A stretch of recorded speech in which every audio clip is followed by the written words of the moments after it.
Welcome to Under the Influence.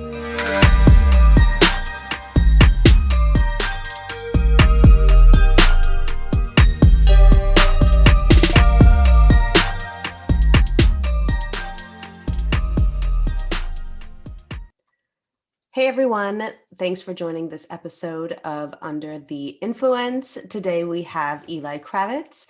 Eli started making YouTube videos when he was around 12 years old and continued on and off until the age of 20.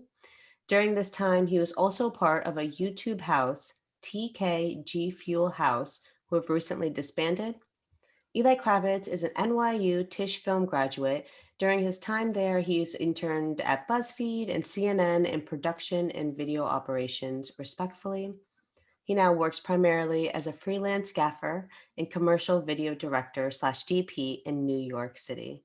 Hi, Eli. Thanks for joining us. How are you? Hello. Thank you for having me on. I'm very excited. I'm a little nervous, but I'm excited to talk about the weird world of film and how it blends into social media. Yeah, I'm really excited. I feel like you've been from the bottom, so to say, to like the top informality. So I'm sure you have quite the journey under your belt. So let's just start off with some basics. What social media platforms are you on? I guess I'm like technically on most of them minus TikTok. I use Twitter most often. I like lurk a lot and just like absorb the memes. I don't really post, but like I'm on it a lot. And then I use Facebook a lot for work mostly, finding work and then also like getting people on board for projects. And then I guess Instagram, all just gotta advertise your own work and whatnot. But yeah, mostly Twitter. Okay. Yeah. Just I guess as a form of like entertainment, mostly Twitter. Yeah, the one that I'm like, if I got nothing else to do, I'm probably pulling up Twitter. Got it. Okay, cool.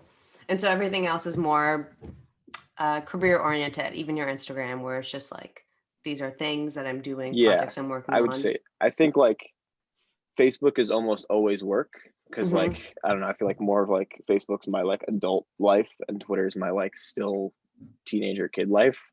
Like Facebook has a lot more.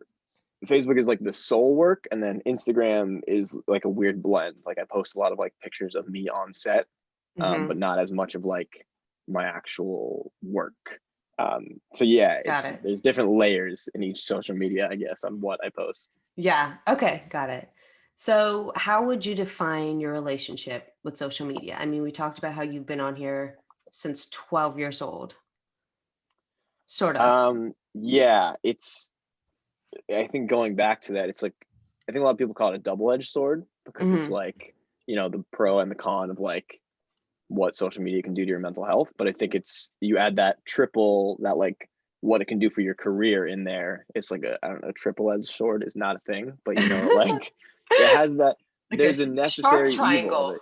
Yeah. Yeah, exactly. A pyramid of sorts. Yeah. Um, because you have the pro, like the good and bad part of like mental health and like socializing with your friends, but then you also have why you need it for work, especially as like a freelancer or a small business owner.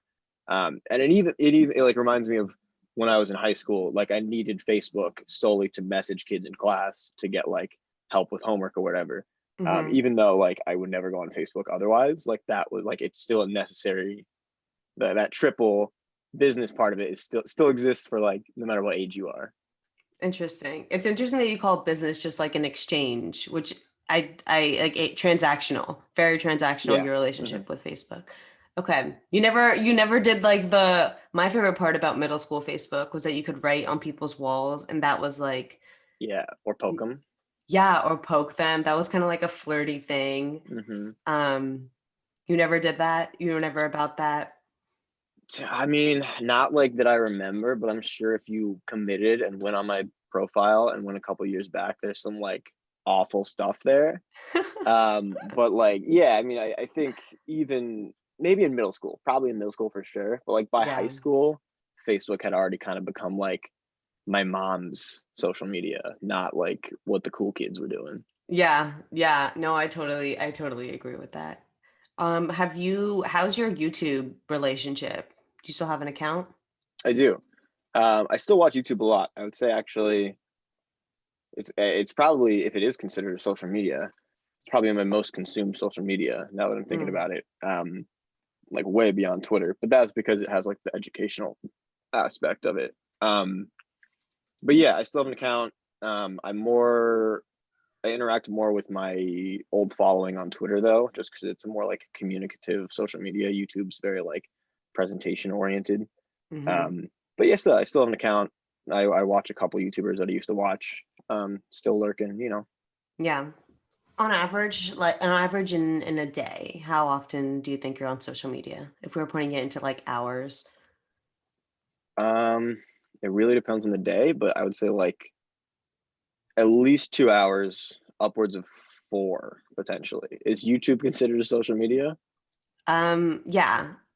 Okay, Yeah, I would say yeah. 2 to 5 then. Like Okay. I'm on you, especially right now. Just like December 15th to January 15th, which is, we're recording this on January 3rd. Um, it's the slow season for freelancers in film. So Mm, I've been watching a lot of like I think my screen time today said 6 hours a day, yeah. which is definitely a record. But yeah, like in when I got a lot less to do, it's definitely upwards of like 5 hours a day. Got you. I also, speaking of screen time, I don't know how accurate it is because if you don't close out your apps, they count it as screen time. Oh, really? Yeah, I because my was also clock like is like driving. 8 hours. Yeah. That's a terrifying statistic. Yeah. Well, it's just on all day. Yeah. Right? Imagine I'm just staring at the clock for eight Into the hours. void, yeah. Yeah. Um, Shoot, okay. I hope that's true because I would like Yeah. today's Sunday. I looked at it, I was like, wow, I'm a piece of shit. Six Yeah. hours. Yeah. Because sometimes I like discover that one by like the clock being so long. And then also it would like tell me days like I haven't even been awake for that long, and you're telling me it's like been 6 hours, you know? Um, so yeah, kind of annoying. Apple, if you're listening, you should totally fix this glitch Hmm. because it like defeats the purpose of the whole thing.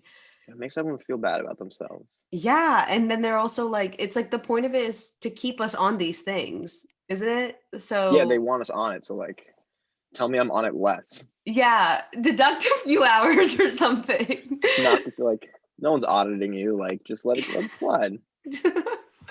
um, yeah, no, exactly. So let's go back to YouTube. Let's talk about your Mm, YouTube journey. Can you give us a breakdown of your whole experience with YouTube? yes. Okay, so I think there's well, I do remember the name of the channel. I'm not going to say it, but there's a channel before the channel that I have that's I like still lurk on, Okay. um, and that was probably like ages 8 to 12. Okay. Me A finding secret my like YouTube. yeah, finding my like passion for film, not even passion, just like posting stupid videos. But Oh, then amazing. yeah, and it's got some some gems on it. Um, but then I wanted to do more like gaming videos because I thought that was like the move at the time. I was like, I guess seventh grade. Um, and I made like a channel with a couple friends, and we did like certain Call of Duty videos, like very niche content. And that lasted for a couple years until I think high school when we splintered off. Like I went to a different high school than a lot of my friends, so the Mhm. channel became more mine to manage.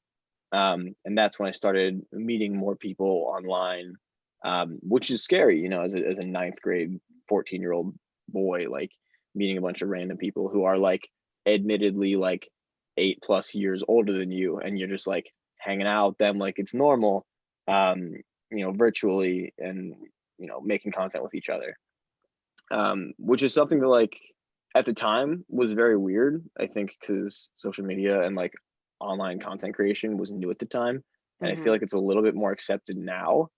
But I wish it was less stigmatized then, because like um, a lot of those people I still talk to, and the ones I don't talk to, I wish I still did. Mhm. Um, they're like very real relationships, but they feel a little superficial, or at least at the time they did, just because that stigma of like online friends. But anyways, I kept making YouTube videos with them throughout the entirety of high school, and then college came around, and I got a little bit more social. Stopped putting as much effort into YouTube. Kind of let it fall out of into the back of my mind for like 2 years, and that really kills your channel, obviously, if you don't post for 2 years. But then I went to the TKG Fuel House for one summer. I didn't have anything going on. I didn't get, some rock star internship. So I was just like, all right, let's go hang out with my old YouTube friends. And they luckily were just like, yeah, sure, let's come on down. So I was a content creator / chef for them. I needed to make myself useful. So yeah, basically my income was like $50 a day to make food for everyone. And it was like very I didn't pay rent, so I was able to live off of it, but it was very, very challenging. But yeah, I started making like cooking videos and just like lifestyle vlog content of that house. And then when I left, I same thing happened. College, I started getting those internships, and it just became like way too hard to manage everything. Yeah, and I guess that's probably where it leaves off. I haven't posted in like 3+ years. But I still talk to people that I was making YouTube videos with when I was like 12. And a lot of them have gone on to do like amazing things. Like some of my friends, obviously part of that TKG Fuel House, but they have millions of subscribers now, are doing like amazing things generally for like charity work. Yeah, I think that's probably where my YouTube career ends for now. Okay, cool. So let's narrow down this timeline. Your time at the TKG Fuel House, which is before just called was it called just the TK House, and then the G Fuel came later? I don't know actually, because there were 3 or 4 iterations of the house. 1 in New York, 3 in Atlanta, or in Georgia. Oh wow. Yeah. So I don't know when G Fuel stepped in as the sponsor, but yeah, I would assume it was always the TKG Fuel House. Okay. That's a lot bigger than I understood it to be. So how many people, ballpark, do you think were part of this channel? At any time, I would say minimum 5. At its Oh, peak, okay. probably 10 or 12. So how do the different houses work? No, sorry, they moved houses. They were in Oh, multiple okay. houses. So they Okay. started in Long Island in New York, then they moved to I think Marietta, then Alpharetta, and then some other place in Georgia that I can't remember. Okay, got it. Okay, that makes more sense. I was like, this is like 100 No, person yeah. channel. A lot's happening. Okay. And so then you joined in. That's who you were saying you're hanging out with some people that are older than you, freshman year of college, high school. Mhm. That's when you were a part of the house. Freshman year of it was like sophomore year of college roughly. Oh, Um, okay. But you met them yeah, earlier. I met them online freshman year of like in high school mostly. Mm-hmm. And I visited them my junior year of high school. Like I went to like a gaming event that we all met up at. Super nerdy, but like my parents somehow let me go to like meet a bunch of strangers from the internet. But yeah, then in college is when I actually took the time to live with them for like 3 months. Okay, got it. So how was that experience living in that house? It was awesome. I mean, it was crazy. And Yeah. there's a lot of different factors that make it good and bad. Mm-hmm. Um, I'd say my general experience was really good. It was amazing. Um, it was difficult personally just because I didn't have much income. So Yeah. like, luckily I was making food. Like I was the chef, so I was able to Eat eat the and food. survive. Yeah. Yeah, like It's like your I main wasn't going expense. hungry. Yeah. Yeah. Yeah. But How good of a chef are you? Just a quick side note. I'm not like anything crazy. I just know how to cook.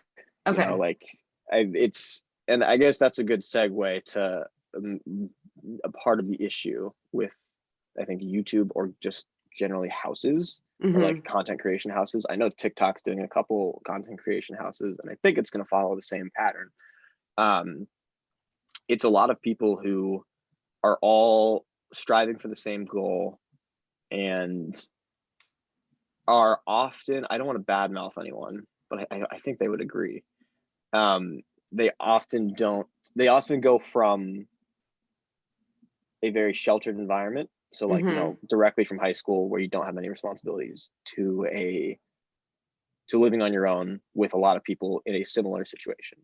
Yeah. So in my house, we had, I guess I can call him by name, Justin, or Cosdef, Justin Chandler. He's on Twitter as Cosdef, KOSDFF. But he was definitely the leader of the house. He was the he took care of all the legal, all the sponsorship money. He figured everything out. And he was the one who kind of like maintained, like kept order in a way. But pretty much everyone else was below the age of like 22, 20. And I think they just didn't really know how to live or take care of themselves. Yeah. And I was the same way at 20. Like I think I'm 23 now and I still barely know how to take care of myself. Work So in I think, progress. yeah, every day we're getting better. Mm-hmm. But yeah, I think it creates a very positive environment because it's a lot of people trying to create content together. Mm-hmm. And that's their goal. That's what they're doing to survive and what they want to be doing. But at the same time, it is often a group of people who maybe as a consequence of social media are also a bit superficial. And I think that environment may not be as healthy. It may not be worth the work benefit you get of collaborating always by being with each other. Yeah, I guess that would be my main thesis. Can you give me an example of superficial in this context? Yeah, like I think there's, especially being behind the scenes, there's a lot of things people do. And I don't think this should surprise anyone. I hope it doesn't, but like, everyone in a content creation house, more often than not, they're friends, but they're not best friends. They ultimately are coworkers, Yeah. like, Mm-hmm. so in a vlog, when they go out and go bowling and hang out and have a bunch of fun, that may be the only time that day that they hung out. That may be, Oh, they may have interesting. all scheduled and made sure to be free at that time so that they can go out and make content, so they can all create content. um, and I think there's a expectation to maintain that illusion of like a perfect group of friends, like a harmonious group of friends, Yeah. because they need that image to you know keep everyone's content fresh and alive. Yeah. And so yeah, I think it may not be the YouTubers or creators themselves being superficial, but it creates, I guess, a superficial environment, or what the audience views may not be as authentic as they think. Okay. I got you. So like people, they may not be as close as, or like as genuinely Mm-hmm. friends as Yeah, maybe it's portrayed. I think there's a lot, and we're probably going to talk about this later. And this is kind of my main gripe with social media and YouTubers in general, is they are, a lot of what you see is not what you get. Hmm. Okay. I want to talk about how much filming, I guess, went on. Like you saying there's a specific time, that would be set so everyone can kind of film together when they wanted to do these collaborative videos. I'm thinking of like David Dobrik's channel, or now he stopped making the videos, but what they were like the vlogs Mm-hmm. and the vlog squad. That's the first example that I can think of with that sort of where like there's 15 people that are in all these videos all the time, Yeah. but David seems to be filming all the time and then he just picks the best bits. Where I feel like that's different than like setting a time and we're going to film and this is where you turn on, versus someone that always has a camera. Yeah. What are your thoughts on that? I think it depends on the creator. I wonder if it's the people around the creator as well, like the crew, Hmm. if they're also creators as well. I think that plays into it. Um, Pretty much everyone that I lived with too would carry their cameras around with them at all times, but Hmm. very rarely use them because there's very little going on. Got it. Um, so I wonder if it's like David Dobrik specifically, because that's kind of what I think. I didn't really follow him before he blew up. But I've seen more his content more within the past couple of years. But I think part of his appeal is like the absurdism, right? Like Hmm. the he always has crazy shit happening that like nothing else happens. No one else Yeah. experiences that in day-to-day life. So I think it makes sense that he is able to capture stuff all the time. Hmm. Whereas, the typical YouTubers or creators don't, I don't want to make it about like money. Like, I don't think it's about money at the end of the day. We're going to talk about money too. So I mean, it might be because like the man he like can afford to just get a horse and like film a video with the horse for a while. But like a lot of YouTubers that like will have to pay the expenses out of pocket. Like I remember going to the zoo once with the I love the TKG zoo. House. It's great, but Yeah. you know what, the zoo costs money. You Yeah. gotta you gotta pay money to get all the homies into the zoo. Yeah. Um, so like he wrote it off as a business expense, but like he still dropped like $300 to get us all into the zoo. Yeah. I think that's what the zoo costs. I could be way off. But yeah, there's still like an expense to be paid for a lot of content creation. I don't know. I don't think it's about money, um, but I think there is a lot to be said about how exciting your life is compared to the amount of money that you have. Yeah. I can um yeah, I can agree with that point. I feel like some of because you're right. Like David's vlogs are so, or they were so like action packed, and some of the stuff going on didn't seem like things that would happen in everyday life. Like they were Mm-hmm. probably set up, and like I'm thinking of a lot of the scenes with like Jonah who would just do stupid shit that was like kind of dangerous, but it was like whatever. Like that wasn't that. I don't imagine that was something he was already doing, and then David was like, "Let me record it." It must have, Yeah, you know. Um, and I feel like maybe that's where I feel like money may come in because I just when I used to watch the vlogs, there were so many times that they would just make jokes, but it was also, pretty real, pretty true that they're like, yeah, David is responsible for all their careers. Like David holds all of our careers. When you look at, everyone in the Vlog Squad has like maximum maybe 4 million and then 4 million followers on YouTube and David has like 18. So mm-hmm. you can see that dynamic there. And so that's where I feel like maybe money does come in because David is able to make so much money on through his YouTube channel. And he and everyone else in the vlog squad kind of depends on his channel being successful for For sure. people to watch theirs. So I feel like maybe it's like they're more willing to do crazy things versus if it was a smaller channel. Yeah, like they know, and I think this is very similar to my experience on gaming YouTube. They know if they do something crazy and it gets in David's video, people are going to check out their channel. Yeah. Um, that may not be the ultimate reason why they do some of the things they do. I'm sure a lot of their relationships are genuine. But I don't think a lot of these people, and like I don't know them personally, obviously, but I don't think they would disagree that a lot of their motivation comes from what they can gain from being featured in videos. Yeah. Yeah. Yeah. I think like I've seen it more. Maybe it's because with YouTube houses, especially, I guess maybe these older ones where they went from Vine to YouTube. So there's been like this 10-year, I mean, maybe it's not 10 years, but this like long period of time where they've known each Mm-hmm. other. So it seems like you must just out of like vicinity, you must be friends at this point. Yeah. Versus like these TikTok houses. I'm thinking like the Hype House, and these kids are way younger. I don't know. I mean, when thinking about you when you started, they were probably around the same age. I mean, you were a Mm-hmm. bit younger, like they're like 16, 15, 16, 17, 18. It's just like the whole go all the way down to 19, 20. Yeah, Um, but yeah, it's the same. yeah, I'm so like I'm thinking I watched a video with this girl that I'm forgetting her name, but she left the Hype House and Thomas Petrov, I think is his last name. He's like the management for the Hype House, or whatever. He's also like the same age as everybody else. So this girl left and she said that she had put up a large stake of money to buy the house as well as Chase Hudson, Little Huddy.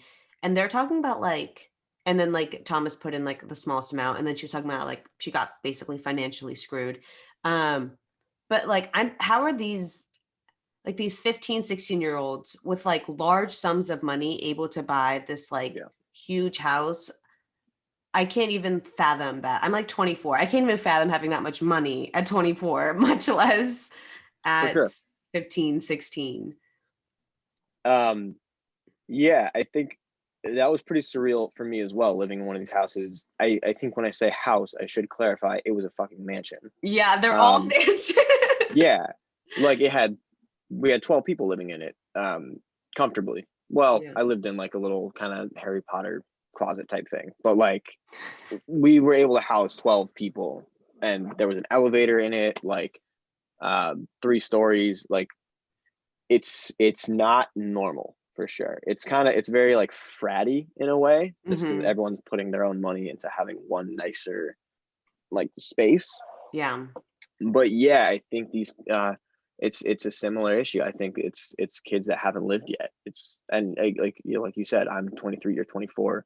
We still haven't lived yet. We're young Yeah. as shit, and like compared to if anyone, any of their the hype house's audience watched this podcast, they're like, who are these old fucks? Like, you kidding me? Yeah. But no, like we have very little life experience compared to most people, and these young TikTok or even in whatever influencer house, if they're our age or even younger, they don't have the life experience. They might have the money, but they don't have the life experience, and I think that's going to make them make a lot of poor decisions that they will for sure learn from. But I think there's a lot of bad things will happen because of that life experience, and I think that doesn't just include like recklessly spending money or signing leases that you shouldn't have signed leases, or like getting in business with people that you don't actually know. I think it comes back to what we talked about in the beginning, like just not knowing how to take care of yourself, like Hmm. from not like being like from the simplest things to like not putting away your dishes, to like not cleaning up your room, to like not knowing what you personally need for your own mental health. And I think a lot of kids don't know that yet. Like I don't even know that yet, and I'm 23. um Hmm. so I think putting these kids in the situation where a lot of I'm guessing now, what makes them happy, but I think Yeah. putting young people in a situation where a lot of their uh, justification for being in this really nice house isn't monetary, it's the amount of likes and views they get. I think that creates an extremely toxic environment, especially when they already don't know how to take care of themselves. And Mm. I'm speculating heavily right now because I don't know any of the people we're talking about. I'm Right. just speaking from my experience and my Yeah. like how I was at that point in my life. So what was the difference between like a dollar and a like? Uh, for me, a dollar was much more valuable at the Yeah. time, for sure. Um, but it's what the like can become. Mm. I think you know what I mean. Like Yeah. The it's potential. yeah, it's like teach a man to fish versus give a man a fish. Hmm. If you are able to capitalize on those likes consistently, you can make way more than a dollar. But Yeah. if you're like me and you made your channel and you didn't like fully commit, or like didn't decide it's what you want to do, like, or at least that is what you wanted to do full time, at the end of the day you have really cool stories, but you don't gain much past that. And do you think it's worth it and not worth it? If you don't make it, Hmm. yeah, I think so. I think if you everyone everyone fills their free time somehow.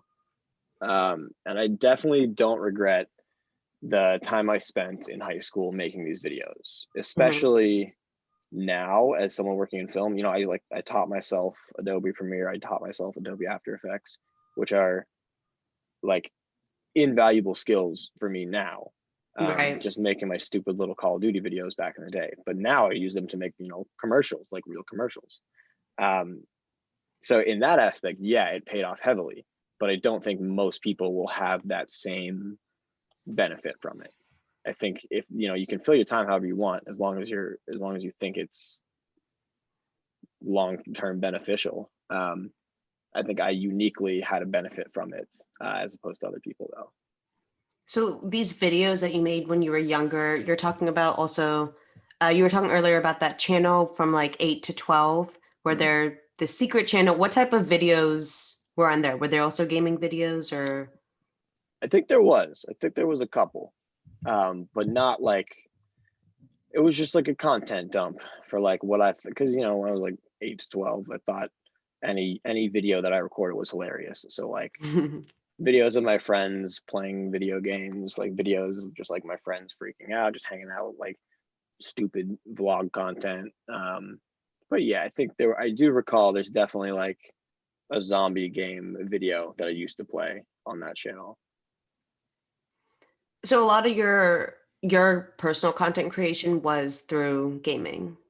Is that right? Yeah, it started out pretty much exclusively as gaming content for 3 or 4 years. Uh, yeah, 3 or 4 years, and then not till I went to Atlanta with the TKG Fuel House was when I did more like content about myself. Mm-hmm. So how did the difference, like, how did it feel, the difference between vlogging and, I mean, I don't know. I was going to say maybe your personality coming more through in the vlogs, but Mm. as I've seen with gaming, and I don't really watch a lot of gaming videos, but the ones that I've seen, it is so much about the commentary.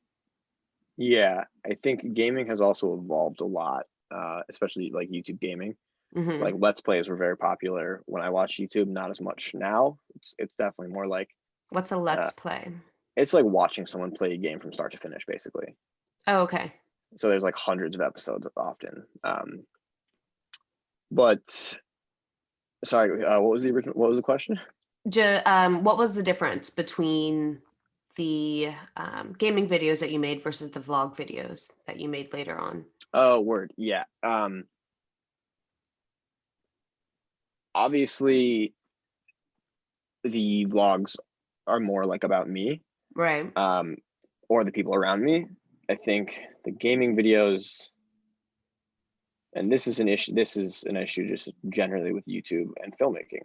Is that it's very hard to make gaming videos alone, because gaming is, you know, it's something you do with friends more often than Hmm. not. It's very hard unless you yourself are a very talented and funny person. It's very, very difficult for you to make engaging, entertaining gaming content. Um, versus if you have a whole group of friends, it's more about the interaction between each other while playing the game, as opposed to what you can say that's funny about the game. Okay. Um, and I think that carries true, you know, with like content creation houses or like the Vlog Squad or whatever. I think a lot of the appeal is less about the singular entertainer or creator. It's about their relationship with other creators. Mm, yeah. And then what about, because when in your vlogs and lifestyle vlogs, there is a bit of that, but I feel like a lot of them are more personal and intimate. I think you have more of an opportunity in vlogs to showcase yourself. Hmm. Um, but it's a lot easier if you have other people with you to help drive. It's like having a scene partner in like an improv scene. It's just way easier to do it with someone else than it is by yourself. But um, people figure it out. You know, people figure out how to make their content by themselves. And I think, you know, that's, I haven't figured it out. Otherwise, I'd be doing it. You know, like people like Binging with Babish, or I don't have many off the top of my head, but like there are people who figured out formats that are repeatable that you can do by yourself that work and get views. Um, I think it's just harder, a lot harder by yourself, especially, you know, especially the filming process. Um, yeah, yeah, I'd say you also have a little bit more of an opportunity in editing to showcase your personality when it's a solo video, Hmm. because oh man, we're gonna start breaching the film world when we talk about solo videography, because you are able to direct it. You know, you're able to, where people may not consider it directing because they don't really, you know, it's very amateur. Um, ultimately, at the end of the day, if you're making the video by yourself, you control every aspect of the video. Whereas if it's with other people, it's more of like a scene that you're doing with the other person. Got it. So how vulnerable did you feel in when you would do the gaming videos versus when you do the lifestyle videos? And were in the gaming videos, was your face present in the videos? Not always. Okay. Vulnerable meaning like feeling like I'm putting myself out there, or like define vulnerable. I think it has a negative connotation. I don't think that's. Yeah, so I guess putting yourself out there, how much of yourself was exposed, where I think, and just off the top of my head, and like in gaming videos, there's another avenue to which to express yourself, right? It's not just directly on Yeah. you. It's it's through this medium. Versus in lifestyle vlogs, I'm thinking it's more concentrated on you and your life and what you're personally going through and interacting with.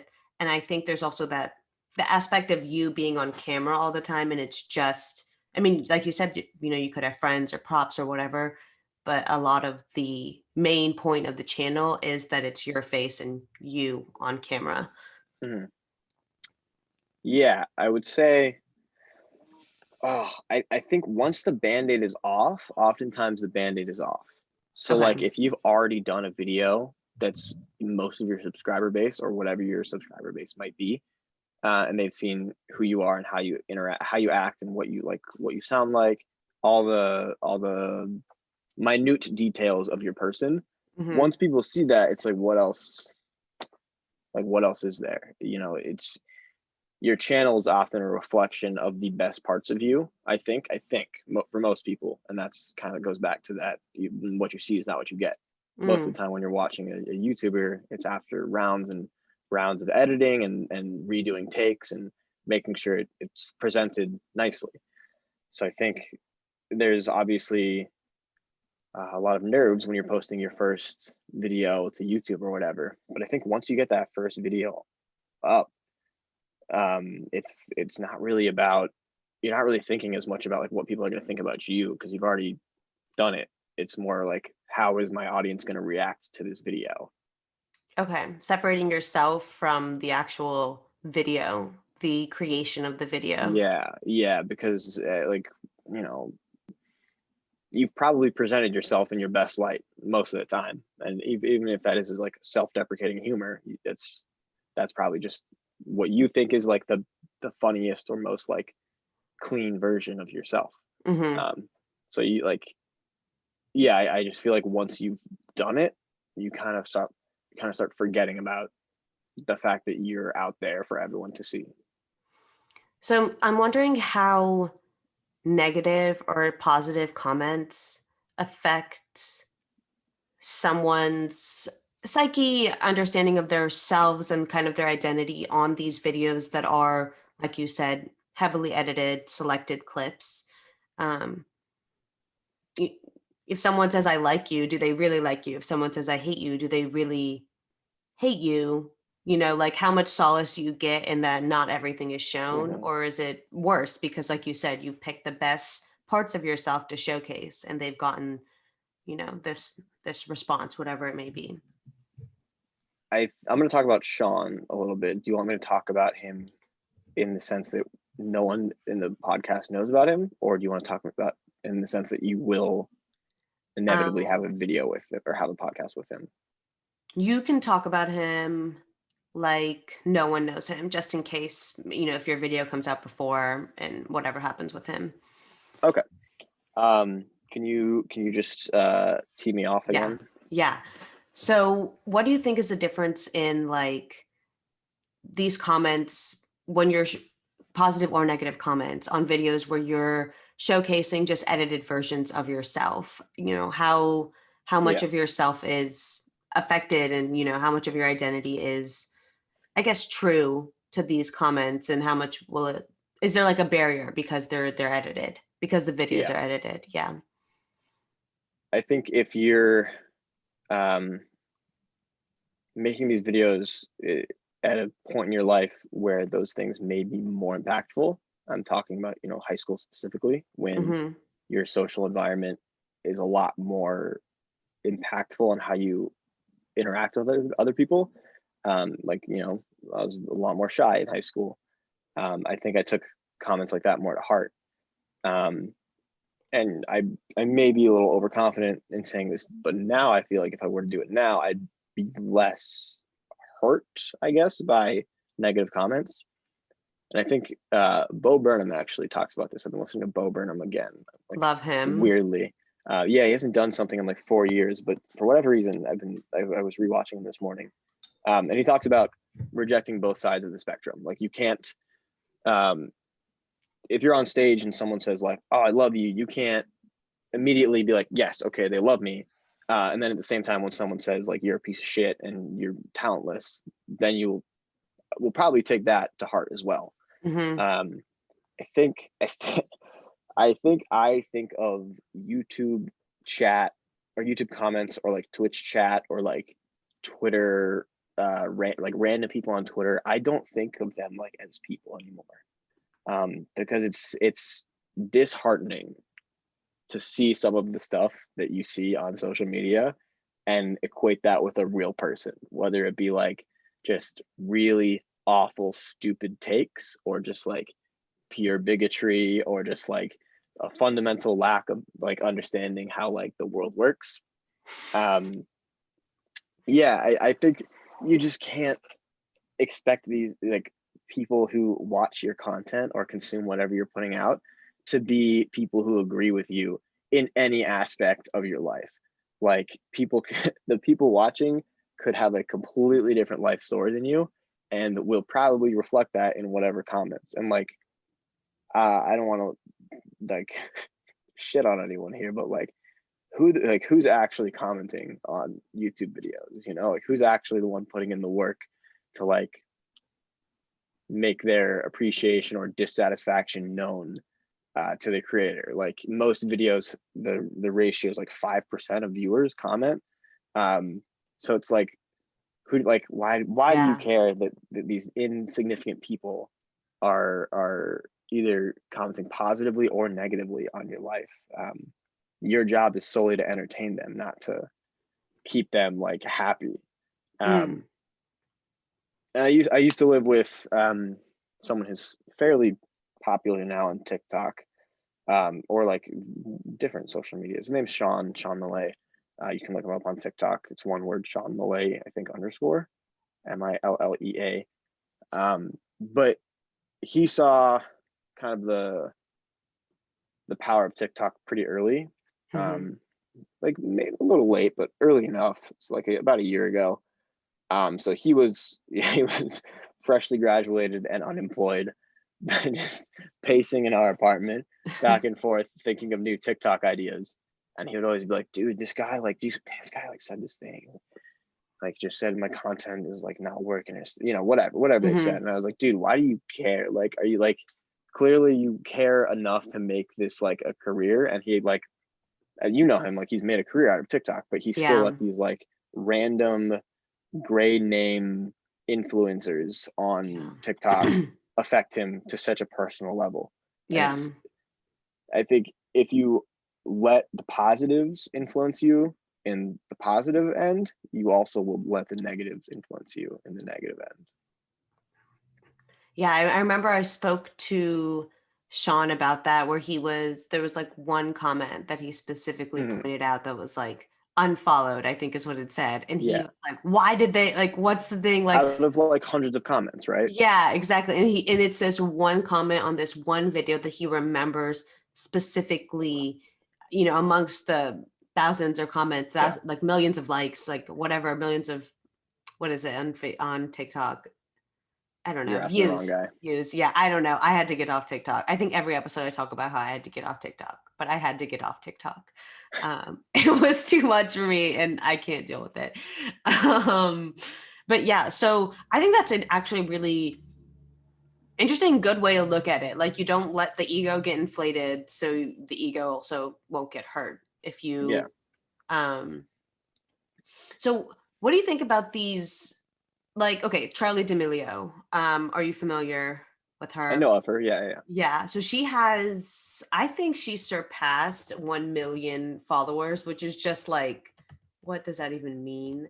Um, but I think she surpassed, sorry, not 1 million, 100 million. Did I say 1 million? Yeah, you said, I was like, that must have been years ago. Yeah, no. She has 104 million followers on TikTok to this day. Okay, so she got in like some hot water recently. I don't know how recently, maybe a month or so ago. There was like a dinner that her family was having, and it was recorded, and I think part of like some external channel or show with like the chef or something. Anyway, she made a comment that she had like 90 million followers, and she wanted to get 100 million by the end of the year. And she was like, wouldn't it have been cool if I got 100 million like exactly a year after I got my first million, something like that. um and people were like, you are so ungrateful, like how can you, like, is like this not enough for you, all this stuff. And I think people were really upset that she was viewing her follower count as a number, which to me was, I guess, what is your opinion on that? And then I will disclose what I think. I'm cautious to say my opinion because I'm worried it's going to differ from the majority opinion. But I think everyone's reaction to that is pretty fucking stupid. Yeah, me Like, too. if I'm, yeah, okay, great, cool. It's ridiculous. Her job is to make TikToks. Her job, or I don't know where she's actually making her money, but her job is to influence people, and Mhm. she progresses in her career by having more followers. Like, Yeah. I don't like what the like. I got 2 lights lighting me right now. Am I ungrateful for wanting more lights in my life? Like, nah. Like, what? Like, I don't. I just don't like. People have a very toxic relationship, I think, with influencers. And I've thought about this for a while. I think people, going back again to what you see is what you get, people kind of um, put influencers on a pedestal, Hmm. that they should act a certain way. And I think influencers are not innocent in the fact that they do play to that. Like, they definitely like use that to their advantage. Um, but yeah, then it comes out like that it's more of a transactional relationship, and it's like that shouldn't surprise you. Like, this is how Yeah. they survive. Obviously, the more they have, the more, well, the more they have in theory, the happier or the more successful they are. I think with social media, the goalpost is always moving, so that may not be fully true. But yeah, it shouldn't surprise people that it's a transactional relationship at the end of the day, with your favorite influencer. Yeah, I agree, because I also think you know, I feel like a part of the reason people want to become influencers, social media famous, is to have that financial success and financial freedom.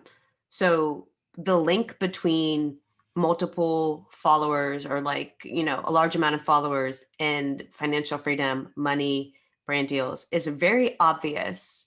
And like, Mm-hmm. you know, I also, because these numbers are just so massive, 90 million, 100 million, that's just like, how is anyone meant to wrap their head around that many people, especially like a 16-year-old girl?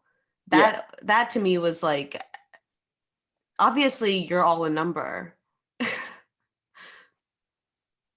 How do you Yeah. mean?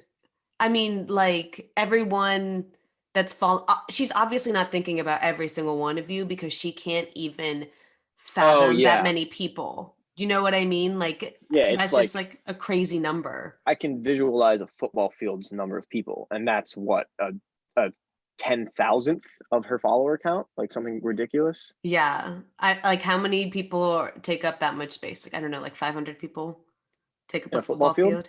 No, I think Yeah. it's like No? 300,000. I Oh, think it's like okay. You know what? I'm thinking like my high school football oh, field. Okay, yeah, I'm yeah. thinking like MetLife, Yeah, yeah. Yeah, there's definitely more there. I was like like, a there's, 100,000 or something. yeah. Yeah, it doesn't, and so it makes me think, how much is a lot of topic around like social media influencers is, how much of like their self-worth, identity, whatever, is tied to their followers. But what is the reverse of that? How much of their followers depend on these influencers in a way Yeah. to give them some sort of solace or identity, Yeah, and that's you and know? that's where it gets really bad. That goes back to the toxic relationships, I think. Hmm. Um, I think to expand more on what I mean by like YouTubers play on that, like they use that to their advantage. I think oftentimes I'm gonna backtrack and then get back to the point. Okay. I think social media is splintered at a certain point. So YouTube, Instagram, and Twitter were all kind of a cesspool at the same time, up until about like 2017, 2017. And then YouTube started cracking down on the content that they allowed on their site. So it was called adpocalypse, I think was what they coined it at the time. But yeah, basically YouTube stopped monetizing channels that put out like R content, and R meant basically like anything from like cursing to like political content to yeah, I mean, I think those were the big ones, but like anything controversial in some way, a lot of those YouTubers could have lost their monetization, and therefore their career. So the um, videos were still up, but just the monetization was what was at yeah, risk. Okay. yes.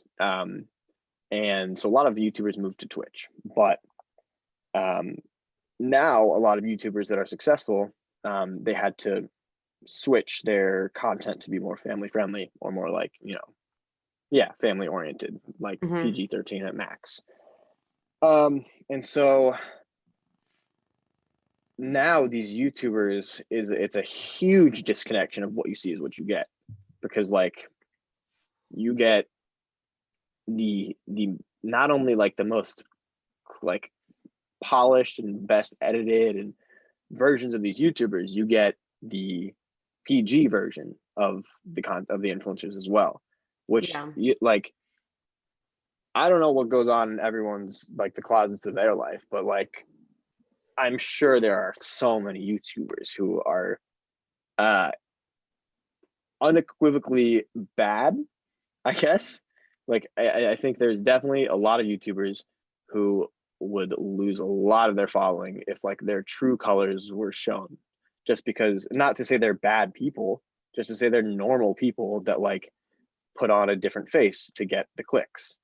Um, I had a really so this is a personal anecdote that you can choose whether or not you want to include, because this is going to get a little bad. Okay. But I used to edit YouTube videos or I tried out to be an editor. I edited a couple videos, probably like 10 videos for a YouTuber named Mini Lad. Um, I'll do it again without his name just in case. Okay. I used to edit a lot of YouTube videos for a YouTuber, a pretty popular YouTuber. I think he has close to like 5 million subscribers. And he would pay me decently to edit, one video. Each video took like 10 hours. Um, Whatever. He's a super nice guy, and I would comb through his content, and generally the stuff he would say was pretty PG, but occasionally he would drop a couple things he would want removed from the video, which made sense to me. And then like 6 months ago, he got Me Too'd, and it was all very legitimate, like accusations. Like a lot of girls or a lot of females like backed each other and were like, yeah, this man is like totally an abuser. Mm. And he's made like 2 apology videos now. But yeah, like a lot, like it's just crazy that 5 million followers now are like, oh, can we continue to support this person that we thought was like goody two shoes, now knowing that they are an abuser? Yeah. Like when the light comes out, I wonder how many people will um stay like it's hard to phrase, but you know what I mean? Like at the end of the day, if a YouTuber isn't or a creator isn't true to themselves, then their content or their followers may not stick around. Okay. I have so many lines of like pathways of conversation that I want to Yeah. take this. Okay, so one, let's talk. So talking about these content creators, like we talked about before, showing only parts of their life, and things come out. I think that has been like a big theme of like the past 2 years. Content creators, big content creators, Shane Dawson, Tati Mhm. Westwood, like Nikki Tutorials, people just like coming out, or like things, Jeffree Star, like things being Yeah, exposed about them, or exactly. either them, even volunteering that information. And when I say Nikki Tutorials, not that she came out with anything bad, but she came out as a transgender woman, and so even like that's such a big part of someone's identity that wasn't previously known to her, Yeah, millions of I didn't know followers. that, but that makes sense. It's that's fucked up that would be the reason people may not stick around. But I understand. Like that's yeah, it's not presenting your true self. Right. And so I think that like this cancel culture, quotation mark, expose everyone, sort of find the real person thing kind of became more popular, even though now I don't really think, one, I don't think cancel culture works or sticks, because anyone that's been canceled is still around, Hmm. in my opinion. So I don't really know that it had its own issues in general, but I don't really know how much it even works. But there's this, if we're talking about more serious allegations, things like, like sexual abuse or misconduct, or anything like that, I've noticed there's one realm which is very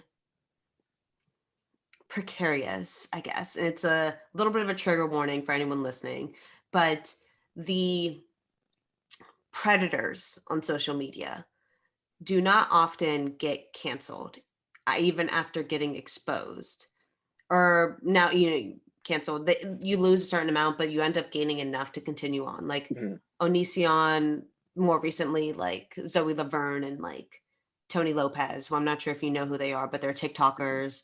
Tony Lopez is like brothers with his brother Andres Lopez. They're like the Lopez brothers. They were in the Hype House. They like do dances.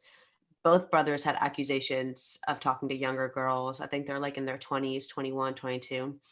But only Tony Lopez's, like only he was, there was like receipts for him. So he was more like the eye of it. Hmm. But he still has like a huge following, and like the fans, I think going back now, this is going full circle. The fans of these people are often younger. Like, social media is run by a lot of younger generations, younger kids that watch all these videos. So like sometimes they don't get the what these things actually mean, like what it means for someone to be a Hmm. predator, what it means for someone to be me too'd or whatever it is. And so these people don't lose that platform because there's not really any action taken by the platform, like by the company. And so it's kind of, Yeah. left onto the user. But if the user is too young, too naive, whatever, to understand the serious of a situation, or maybe even if they're older and they do understand, they just don't care, these Hmm. people still have a platform. And then what does that mean? Yeah, I don't think that's a new. I don't think that's a new problem at all. I think that first was very clear to me. Like the earliest I remember is I forget which Paul brother, but the whichever Paul brother Logan. reported, yeah, the Logan Paul Japanese suicide forest thing. Yeah. Um, like yeah, he should not have a following anymore. Like solely from that. Like there's like so many other reasons why he should not have a following, but like solely for that reason, he should not have like a postcard anymore. They should cancel every like. But like yeah, at the end of the day, it's the hive mind. It's who's gonna stay supporting him. It's oftentimes it's just younger kids that don't understand like why that is so fucked up, like why that's beyond any sort of excuse. Um, and that is even one of like compared to preying on underage girls, that's a pretty like the Japanese suicide forest is light compared to that.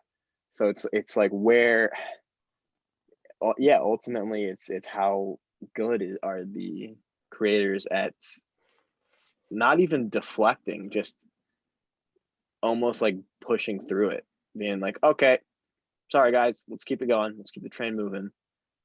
Yeah, I don't think there is a way to police it. I think aside from actual legal process, I think that's just part of our social media now. I think there's plenty of people that can come to mind that should not have a platform anymore that all do, and there's nothing we can do about it.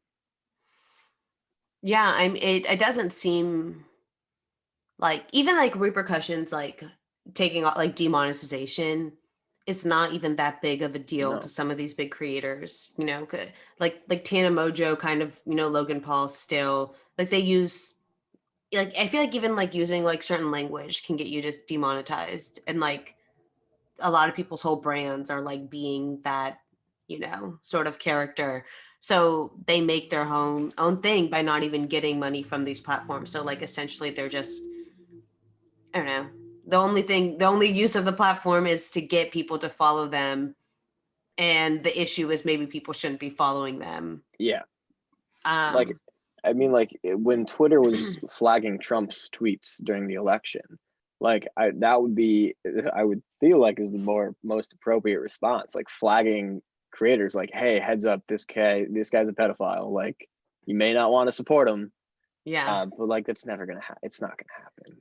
Yeah. I mean, I guess, and for them to do something like that, there would have to be like legalities for like a platform to call someone a predator or an abuser or whatever. Do you know what I Yeah, mean? Like even and if it's not there's, proven, so it's yeah.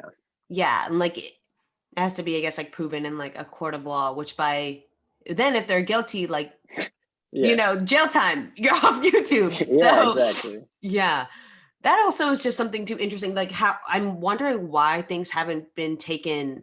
Like if someone is admitted to doing these sorts of things, especially something like predator, like being a predator, where it's like you're attacking like the most vulnerable in our society, the young children, and why there hasn't been any legal ramifications. That's just beyond our scope. Yeah. It's a whole nother conversation, dude, and it's fucked up. It sucks. um I don't want to, I Yeah. personally don't want to speak to it as a straight white male. I don't have a whole lot to contribute to the conversation, but yeah, it's there's no like the only person who's self-policed that I can think of is like Jenna Marbles, and pretty much everyone that I know was like, wait, why did she cancel herself? Like Yeah. her cancel wasn't even that bad. um yeah, I don't think there is a solution. I think people will, I hope that these people will not get a massive following. I hope their status will stay as like C/B list celebrity. Hmm. And those are enough to keep them in like the shadows of the internet.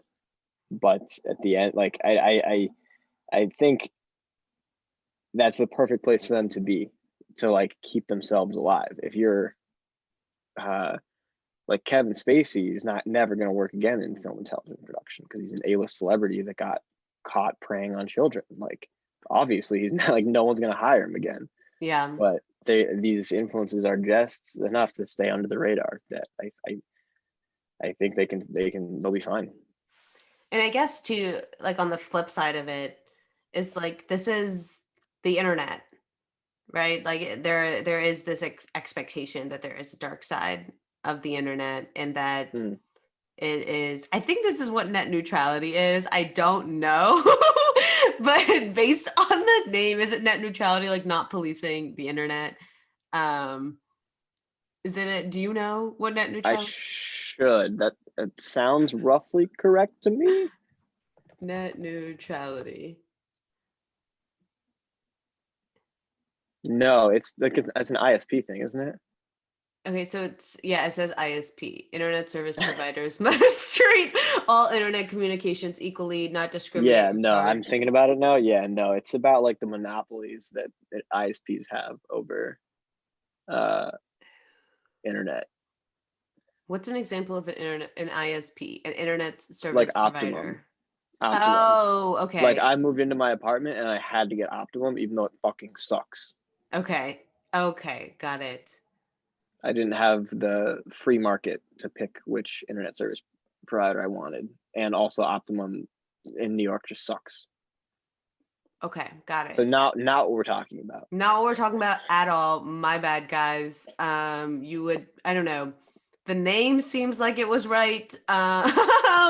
Anyways, not going to talk about net neutrality anymore. Not Yeah. super interesting to me anymore.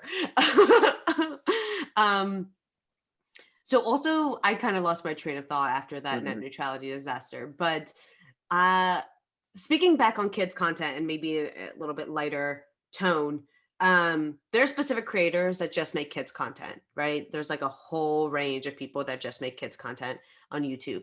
And I'm kind of a commentary video person, like watching those videos. So there's been a lot Mhm. of people that do commentary on them, talking about kind of like the ridiculousness of these videos. Few that come to mind is Sebastian Bales and his girlfriend. They both have their separate channels, and then I think maybe one together. I'm not really sure.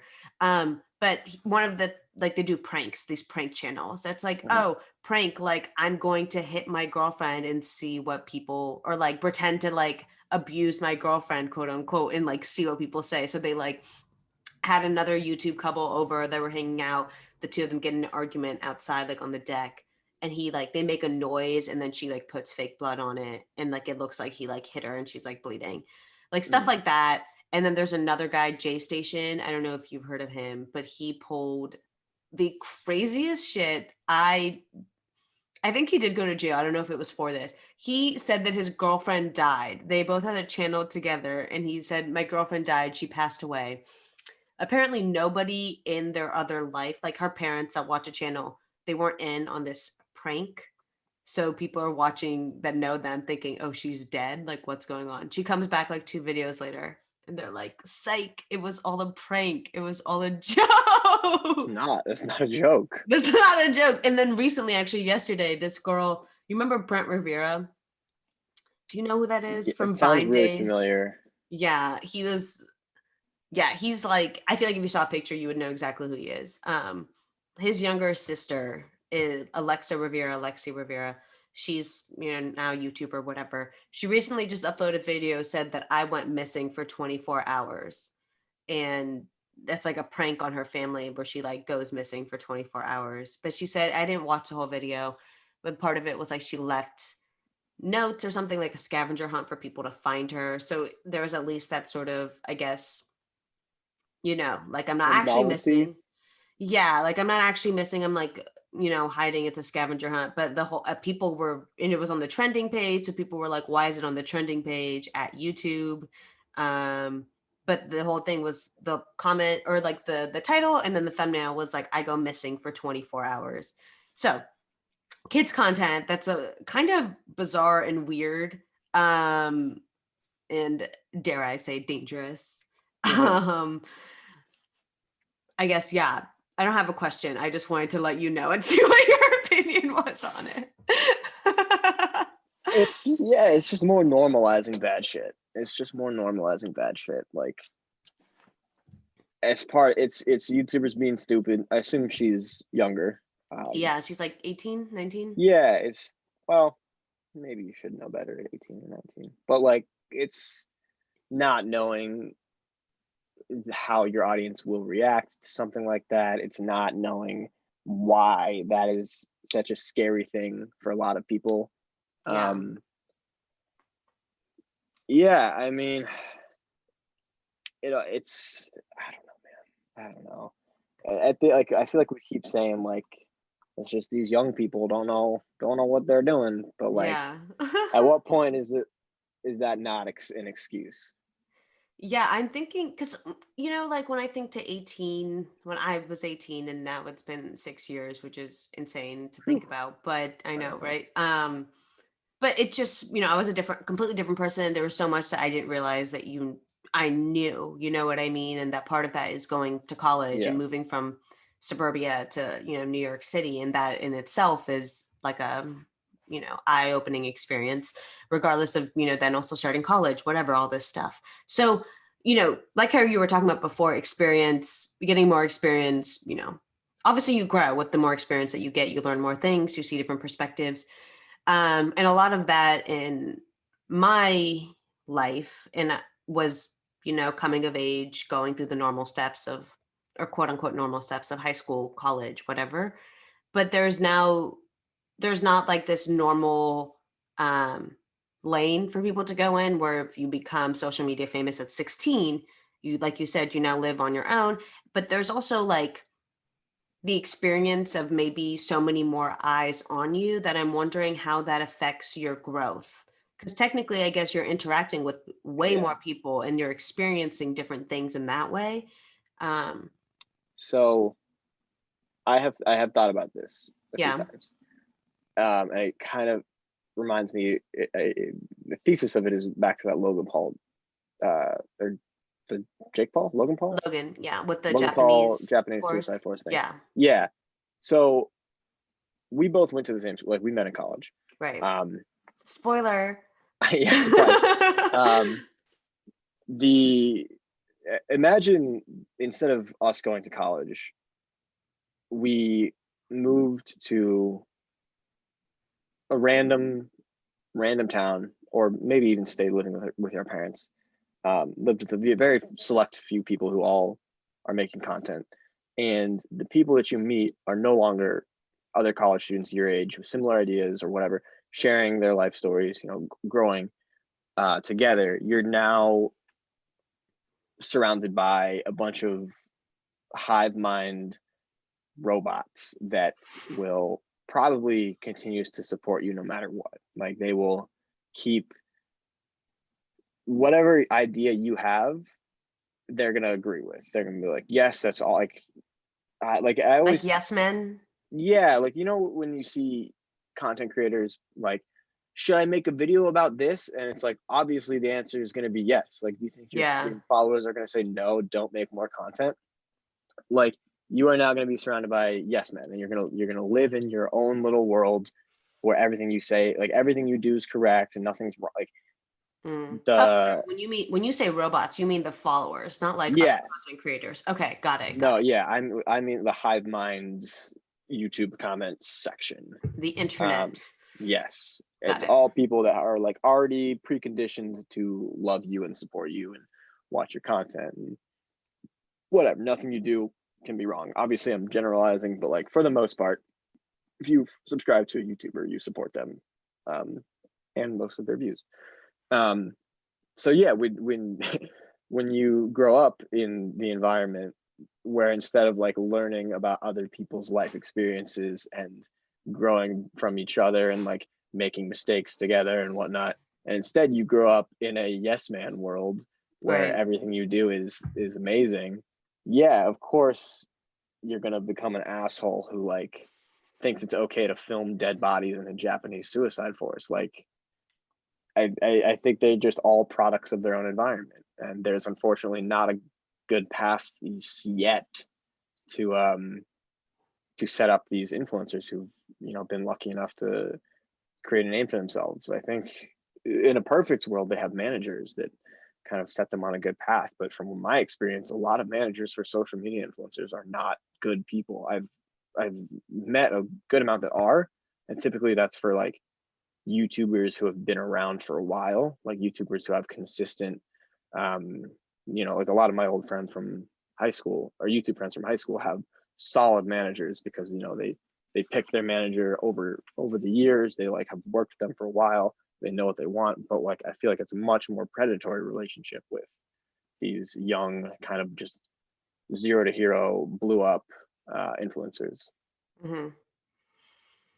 I didn't think about the management aspect of it, because I guess you're right. Like these people do have managers. They get to a point where they're, Yeah. yeah, where they think they need things to be managed. And Well, they do. It's just that managers fucking suck why and are don't they? give. Because is it like the percentage that they take, or what do you think? Or No, like they don't have the right things in mind? so I'm speaking specifically about, hopefully this doesn't do anything bad. I'm speaking specifically about, you remember the backpack kid? Yes, he looks like Idris. Yes, he looks just like my roommate. Um, Yes. so I worked with the backpack kid 2 years ago. Oh. When he was like kind of at the end of his stardom. Like Uh-huh. he's very irrelevant now, and sorry, dude. Um, but yeah, I shot a little commercial thing that he was a part of. And I remember his managers were just fucking assholes, like the worst people that I've ever worked with.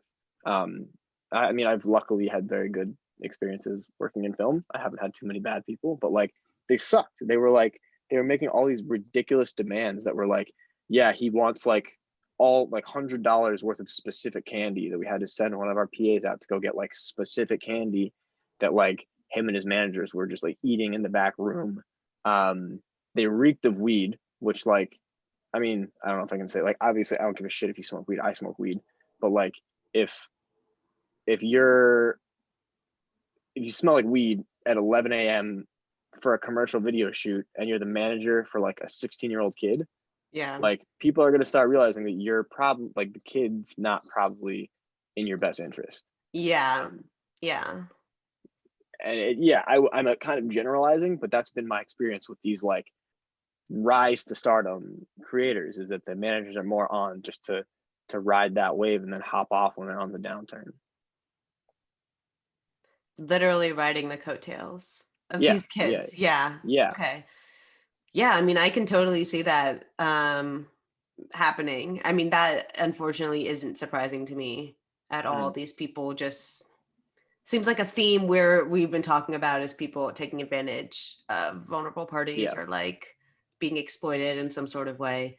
Um, let's talk about you mentioned your commercial, you did a commercial with the Backpack Kid. Let's Mm-hmm. transition now into the artistry of YouTube in creating channels or the Cool. artistry of filmmaking, and maybe get away from these heavier abstract topics that neither of us have any answers for. So, Cool.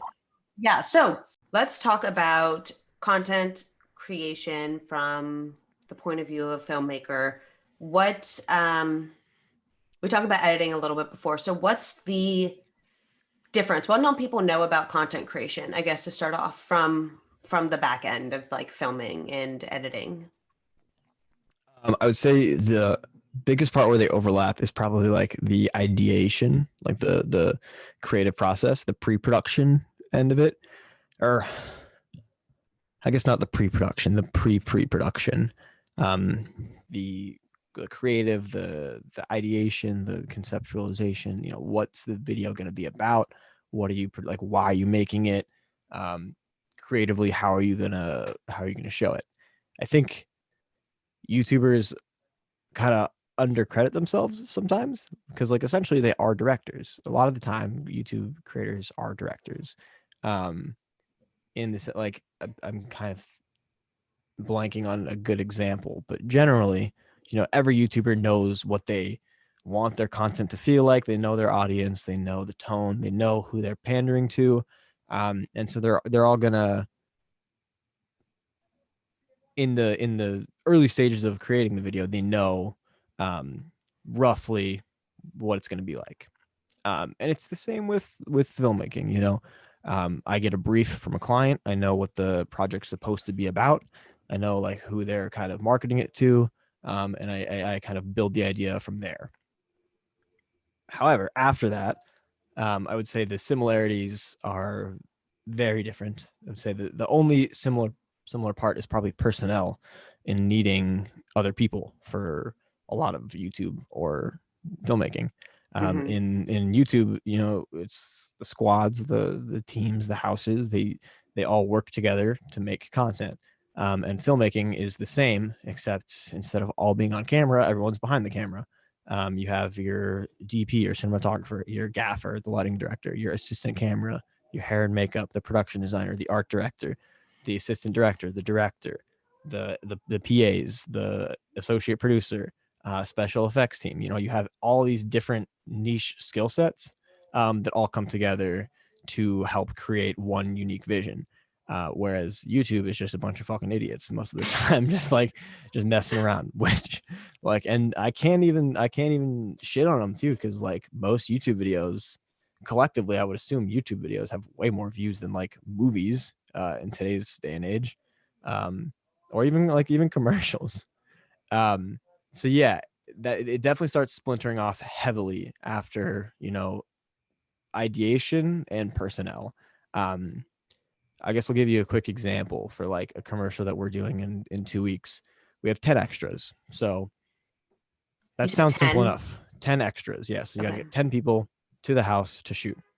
That sounds that sounds pretty simple. Well, each extra costs, $200 a day to hire the labor, costs $100 to get them, now COVID tested. So we're already at $300 per extra. It's $20 per direction per train ticket. So now we're at $340 per extra. And then we also have to factor in the wardrobe because they have to match the color palette of everything else. So now we're probably talking at least $60 per extra. So now it's $400 per extra. So those 10 extras just cost $4,000. Do you pay for extras traveling? Yep. Well, Okay. assuming they can't self-report, but you'd be expected to pay for their gas and tolls as well. Oh, If they wow. can't pay for a ticket, or if they don't have if they want to self-report, yeah. So yeah, I mean, they're getting paid $200 a day. You got to pay them for them. Anyway. The what I'm trying to say is it is much more work to get the actual filmmaking production to the point where you can start hitting the record button. Whereas YouTube, it's often, hey, you want to come over and shoot this video? We have we'll set up like a quick backdrop and get going. Like it's a much simpler process. Yeah. I feel like maybe in YouTube videos, a lot happens where there's not as much to set up. Maybe more heavily it happens in post. Yeah, I think it's kind of like a documentary in a way. It's because some documentaries, if a documentary is going on Netflix, odds are they have gotten the script, they have gotten the entire story already approved by Netflix. They know exactly what they're shooting. Whereas like a documentary like Exit Through the Gift Shop, which is the Banksy documentary, they didn't know what they were shooting when they shot that. They just were shooting stuff, made it look cool, got the good bits, and then in post they were like, oh, here we can draw the lines here, here, and here, and here, kind of like in a war room setup. They're like, oh, so this all strings together in some way to this idea. And it's similar with YouTube vlog content.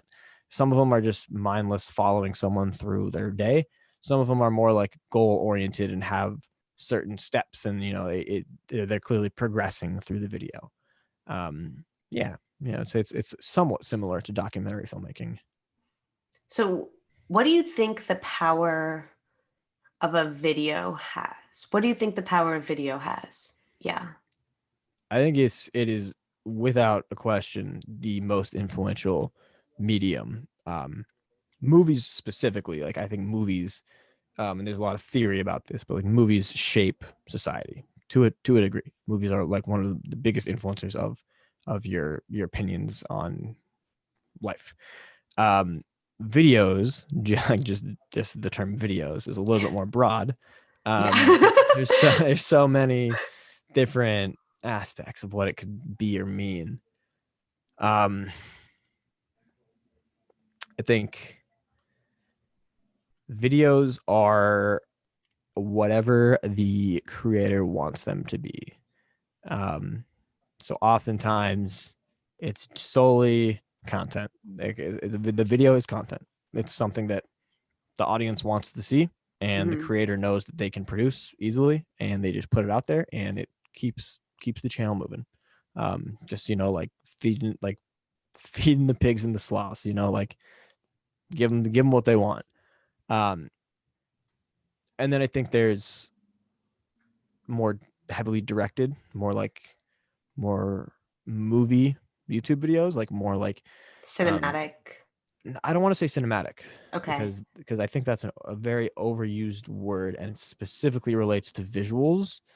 Whereas I've seen a lot of very good YouTube videos that they clearly don't come from a filmmaking background, but they're able to put the emotion inside the video without the without the caliber of like video quality.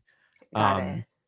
But then you do get towards the more filmmaker end of YouTube, you get those cinematic kind of like emotional, heartfelt videos that are a little, kitsch at this point, and very overdone. Yeah, I think the video is much more of like a broad, like a video is whatever the creator wants it to be. Really, it's a blend of every medium. It's all well, not all, but many other art forms packed into one art form. So let's talk. Okay. I like that definition of video. I'm a really visual person. So I personally like my favorite thing is like animated music videos. I find them so interesting. And like you're saying, it's a mix of so many different art forms into one compact thing that you can enjoy in, I guess, like a really visceral way because it appeals to so many different parts of your mind in that way. Um, but so, okay, so I know videos was very broad. And after I asked a question, I was like, I'm literally talking to someone whose like entire life and career is a filmmaking. And so it might be better to be specific. So you said movies are something that you think shape culture. So we're going to do movies and then TV shows and then YouTube videos. How much of, if we're talking about culture creation, do you think each of these three different types of format play into that? I think we'll see. Okay. I think we'll see because social media is too new to say. Yeah, totally. Like, I mean, like social media has only been around for half of our lives. It hasn't even been around long enough for us to fully realize its impact on us, let alone, the Gen Z that's properly, I guess I'm technically Gen Z, but the true Gen Zers who are actually like growing up and experiencing social media as a part of their childhood. So I think movies will still probably be king for a while, because they are innovating. They're figuring out, Netflix and all the streaming platforms. They're figuring out how to make movies more accessible. But I think beyond that, movies are what most people's secondhand experience with a lot of different communities are. So a lot of people will not have any experience with. I'm trying to get a good example. I think a lot of Siri, don't activate. A lot of people don't have firsthand experience with like the military, right? Like most people don't sign up for the military.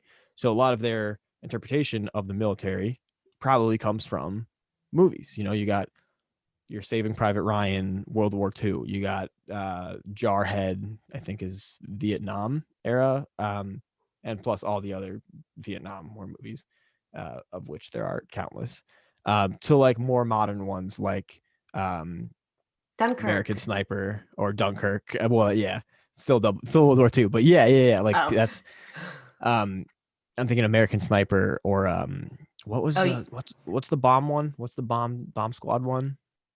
Hurt Locker. Yeah. So I think a lot of people develop the idea of what the military is through those movies. Now we're in the world of social media where we're like actually seeing soldiers' lives firsthand, which I don't know. I don't know how it's going to affect the military. I personally think it's actually going to be very, very pro-military. I think people are going to see. This is just an example of military that I've stuck with now, but like I think it's going to help the military in the end. Showing the humanization of the military.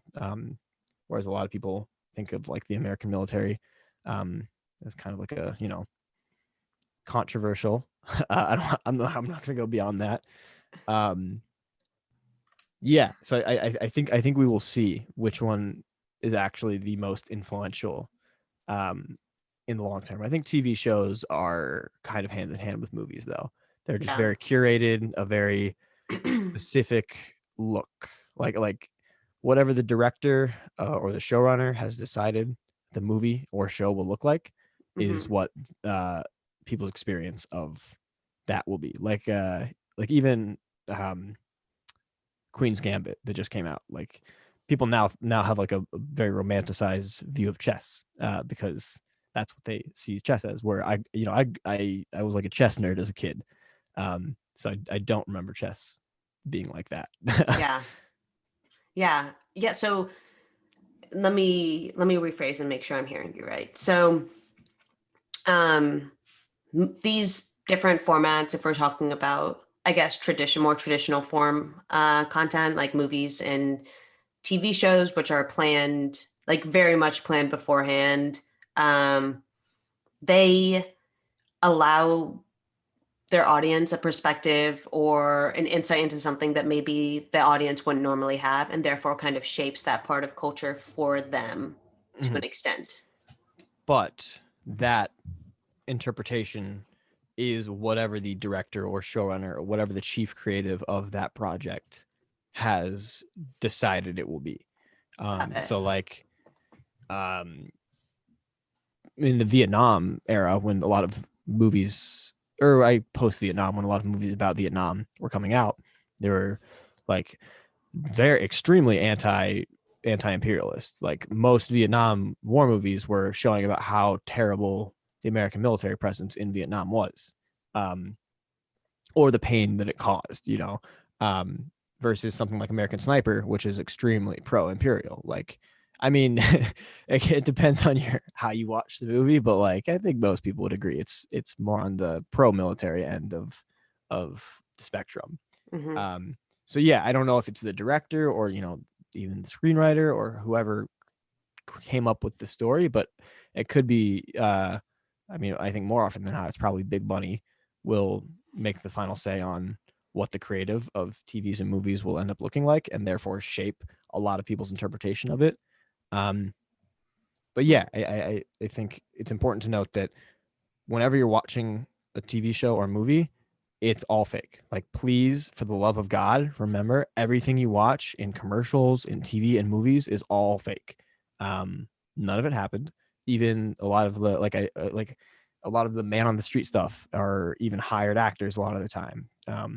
Even if the reactions are real, odds are they are actors because it's easier to get like releases from actors.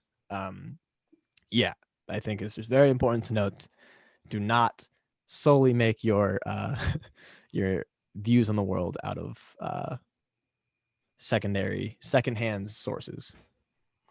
So what about like things that maybe are considered more firsthand primary sources, like documentaries?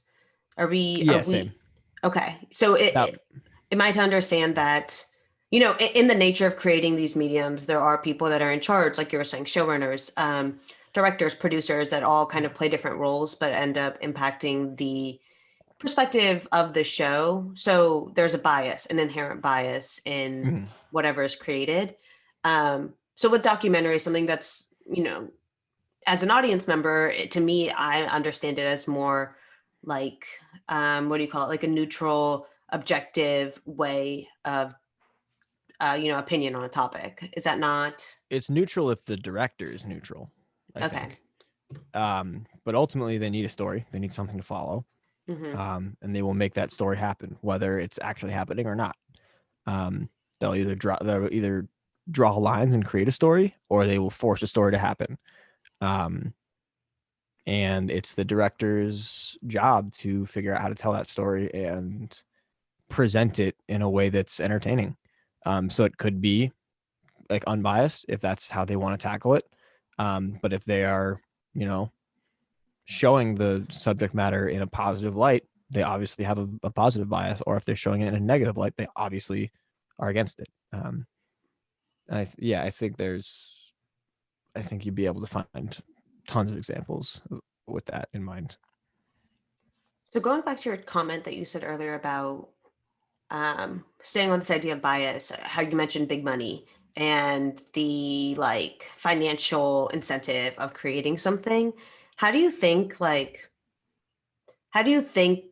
that piece interacts with the creative or like the creatives, like the people? And where do you feel like innovation, like creative innovation lies, where, are people just hired to create something that someone else told them to, or whereas like they want to create something that's innovative or like not influenced by these financial gains or like what the market wants, etc. Well, do you mean innovative like in a sense that it's technically innovative and it like is very good for what resources were available, or do you mean innovative in that it changes the world? More the second, like a perspective that is shown that isn't influenced by money. And just like generally how I think that is seen in film Yeah, I guess I like or in how my do you, world. yeah. Like where do you think the compromise lies between giving a market what they want and creating something that is artistically good and has like Yeah, artistic integrity? Yeah. it's very hard to answer that because there's almost nothing that I work on that doesn't have money behind it. Mm-hmm. Um, even super low budget like post grad student or post grad like thesis small projects will still have probably 10K budget behind it, Like and they can still investors. yeah, whether it be their own money or investors or whatever, and that 10K is freeing and limiting because it frees you in the sense that you're able to spend that on potentially a nicer location or better lighting or a nicer camera or more uh a better actor or more extras or whatever you might spend that money on, Mm-hmm. versus it's limiting and the opposite end, there's a cap to everything with a 10K budget. So one of the kind of liberating things is not having a budget in a sense. um Obviously having an unlimited budget would be much more liberating than no budget at all. In the perfect world. Yeah, but I think there are plenty of projects I've seen that have, I think, been minimal budget, like passion projects, um, that are more influential because typically, I think when there's less money behind something, there's a higher chance that it's someone's passion project than something they just want to do. Um, Whereas, most of the commercial work that I do is financially backed. Mm-hmm. There's a whole ad agency team working on the actual structure of it, and then they just hand that off to me, and then I just figure out the rest. Um, so I think there are often very, very talented people who figure out how to do a lot with a little. Mm-hmm.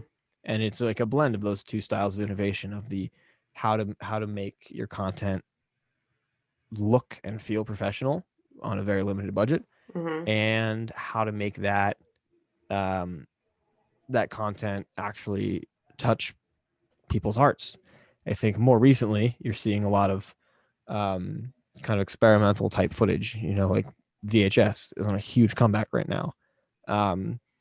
Different, Like the discs? yeah, or like the tape, The VHS tape. tape. Yeah, the tape. Yeah, Oh, that look really? is huge right now. Oh, yeah. Like this Everyone want, retro.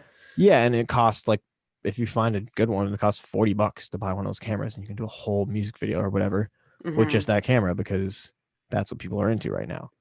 Um, yeah, I mean, in terms of content actually like being impactful, Yeah. it's just so hard to answer because like fucking what content is impactful? Like I don't know. I very rarely see content that's from a pure like humanitarian standpoint.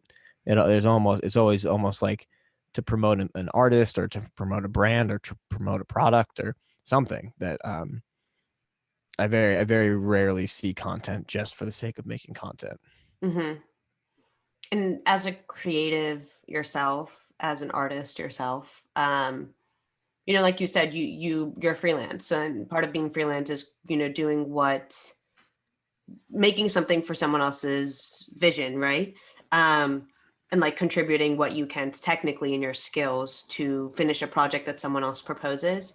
Um, how do you how does that affect you as an artist? Like, is that something that you see? Yeah, my skills are getting better. I'm seeing a new perspective. I'm Yeah. seeing how different people want things. Or do you feel like, oh, all of this stuff that I'm passionate about is going towards someone else's goals or someone else's vision, I suppose. I see what you're saying. Yeah. No, I think I uniquely am in the position where I am able to do like put a lot of my own creative into a lot of these commercials, Mm-hmm. especially because this I just am lucky enough to have a very consistent client that is into some really weird stuff. But Cool. I think there's a lot of ways to like convince your higher ups of like what you can and can't do.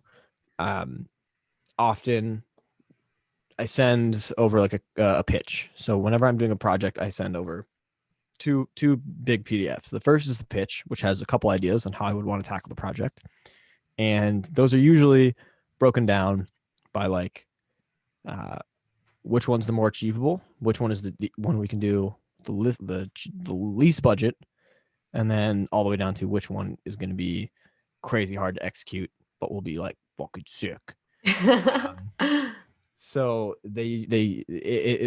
instead of there being this wall of like how do I force my creativity onto this project, it's letting them choose, here's what I think I can do and what I can contribute to your project. Here are a couple different ways to tackle it, and you can pick and choose between which where you'd like to put the money.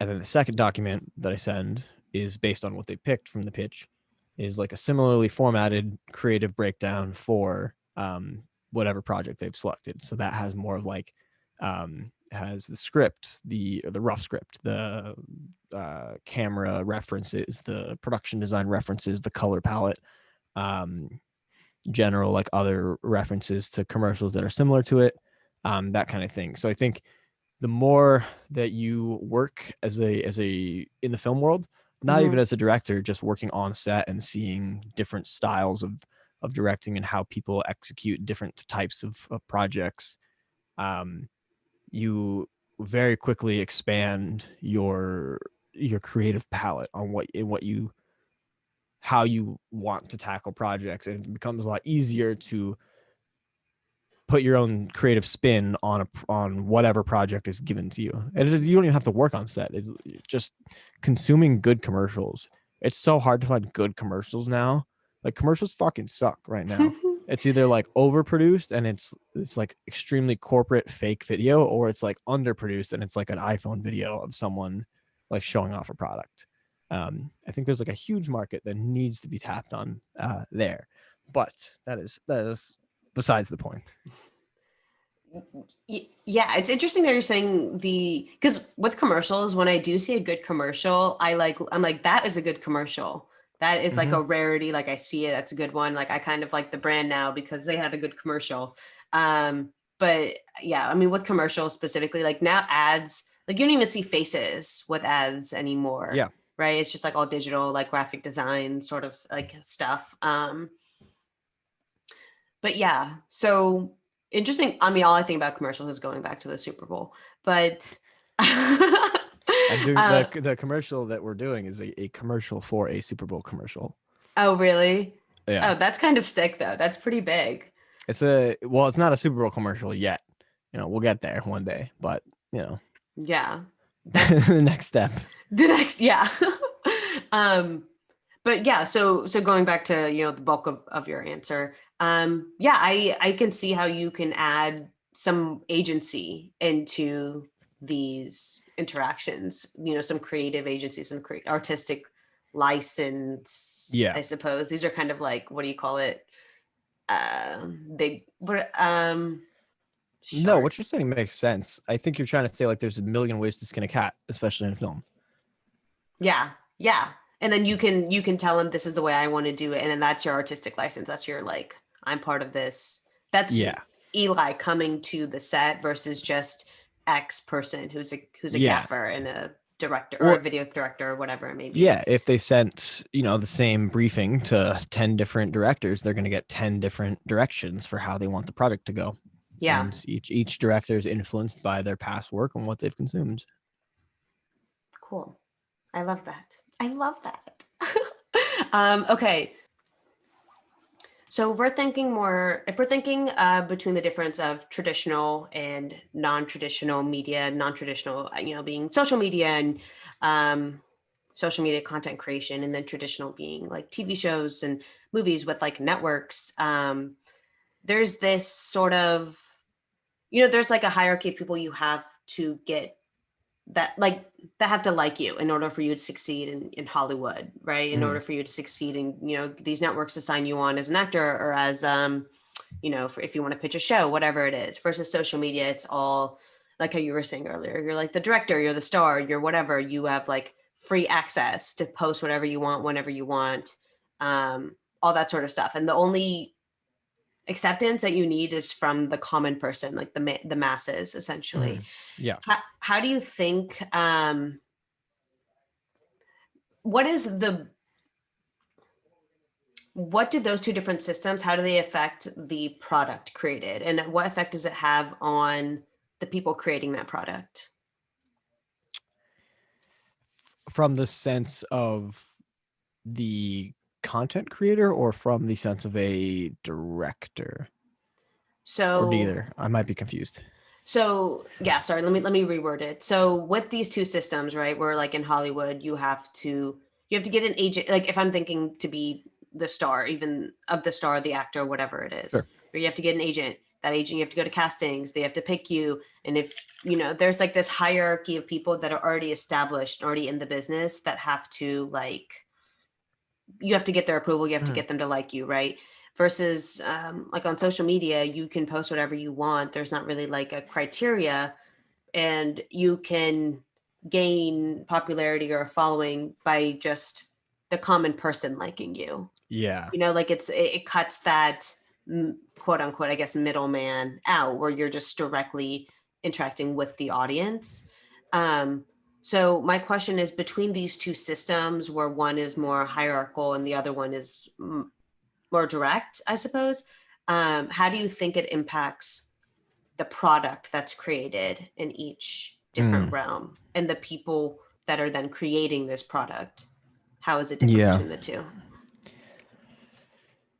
Oh man, that's hard. That's a Yeah. hard one. Um, Stumper. yeah, because like, oh man, there's so many factors that go into anything that you see.